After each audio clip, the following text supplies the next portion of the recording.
வணக்கம், welcome to உலக தமிழா. இன்றைக்கி நம்ம பார்க்க போகிற மில்லட் கம்பு. கம்பு முதுமை அடைவதை தாமதப்படுத்தும் அப்படின்னு கூட சொல்லுவாங்க. கம்பு பொதுவாகவே உடல் உஷ்ணத்தை தடுக்கக்கூடியது. கம்பில் நிறைய சத்துக்கள் அடங்கி இருக்குங்க. இதில் நார் சத்து அதிகமாக இருக்கிறதுனால வயிறு சம்பந்தமான கோளாறுகள் நீங்கும், உடல் எடையை குறைக்கும், கெட்ட கொழுப்புகள் தங்காமல் பாதுகாக்கும். இவ்வளோ சத்துக்கள் நிறைந்த கம்பு வச்சு தாங்க இப்போ நம்ம சப்பாத்தி செய்ய போகிறோம். வாங்க எப்படி செய்கிறதுன்னு பார்க்கலாம்.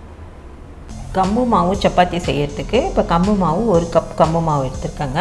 இதோட இப்போ நம்ம அரை கப்பு கோதுமை மாவும் சேர்த்து எடுத்துருக்கேன். ஏன்னா வெறும் கம்பு மாவு மட்டும் போட்டு நம்ம சப்பாத்தி செய்யும்போது தேய்க்கிறதுக்கு சரியாகவே வராது, ஓரெல்லாம் விரிசல் விட்ட மாதிரி ஆகிடும்.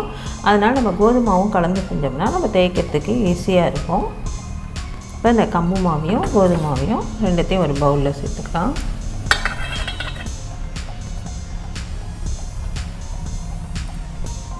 தேவையான உப்பு சேர்த்துக்கலாம். இது கூட 1 டீஸ்பூன் எண்ணெய் சேர்த்தாலும் சேர்க்கலாம். நெய் சேர்த்தா இன்னும் கொஞ்சம் நல்லா சாஃப்டாக வரும், அதுக்காக நான் நெய் சேர்த்துருக்கேன். இது எல்லா மாவுலேயும் படுற மாதிரி முதல்ல நல்லா பெசரிடலாம். இப்போ நல்லா பெசரியாச்சு. இப்போ இது பெசரியறதுக்கு நம்ம சுட தண்ணி வச்சுக்கலாம். இப்போ 2 கப்பு தண்ணி வச்சுருக்காங்க. இது நல்லா கொதிக்கட்டும். இப்போ நல்லா தண்ணி கொதிக்குதுங்க. இப்போ நம்ம அந்த மாவில் ஊற்றிக்கலாம். இப்போ தண்ணி கொஞ்சம் கொஞ்சமாக ஊற்றி நம்ம கலந்துக்கலாம்.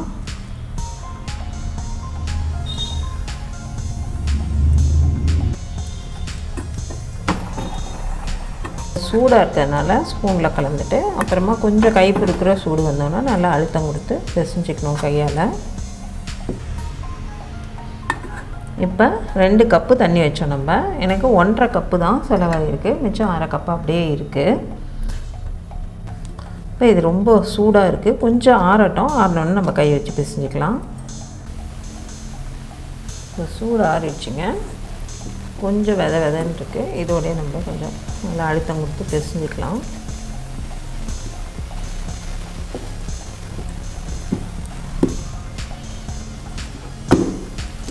இப்போ நல்லா பிசைஞ்சாச்சு. இது மேலே கொஞ்சமாக எண்ணெய் தடவிடலாம்.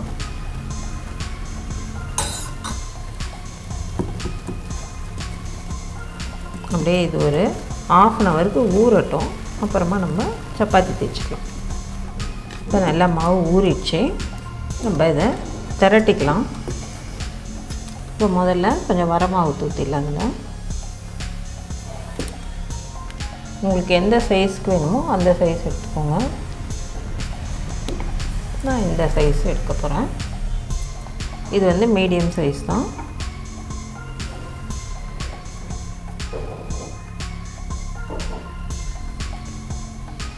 இதுக்கு கொஞ்சம் வரமாவு அதிகமாக தான் பிடிக்கும், அப்போ தான் இது கொஞ்சம் தரட்ட வரும்.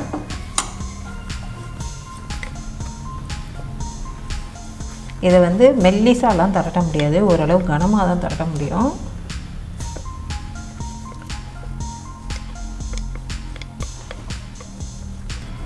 இப்போ நல்லா தரட்டியாச்சு. இந்த சைஸ் தான் தரட்ட முடியும் இதில். இப்போ இதை நம்ம ஒரு மூடி வச்சு கட் பண்ணி எடுத்துக்கலாம். ரவுண்டு ஷேப்காக தான், இல்லை நீங்கள் அப்படியே போடுறதா இருந்தால் கூட போட்டுடலாம்.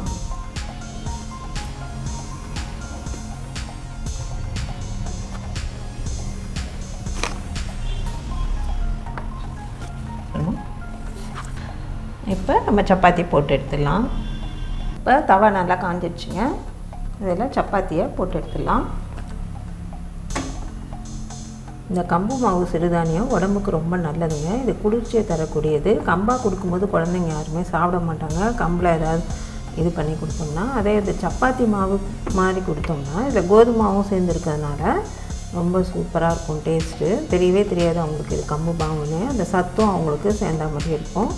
அதனால் இந்த மாதிரி செஞ்சு குழந்தைங்களுக்கு கொடுத்துருங்க.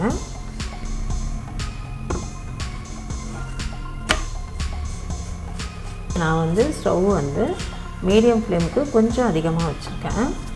லைட்டாக எண்ணெய் போட்டுக்கலாம். ஏன்னா இது கொஞ்சம் நேரம் ஆனால் கூட காஞ்சி போகாமல் இருக்கும், அதுக்காக லைட்டாக எண்ணெய் போடுறது. இல்லைன்னா எண்ணெய் இல்லாமல் சுட்டால் கூட இது நல்லாயிருக்கும் சாஃப்டாக.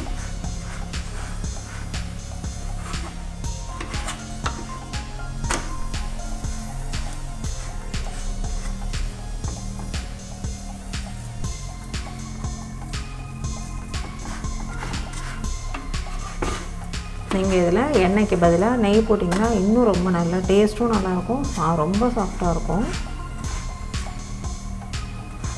இதை எடுத்துடலாம். அடுத்த சப்பாத்தி போட்டுக்கலாங்க.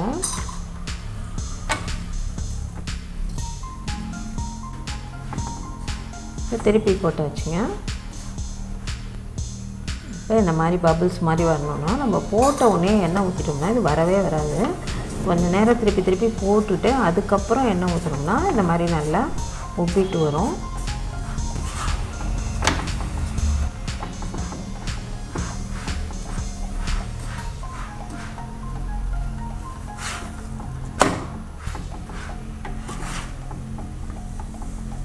இப்போ நமக்கு ரொம்ப சுவையான கம்பு மாவு சப்பாத்தி ரெடி.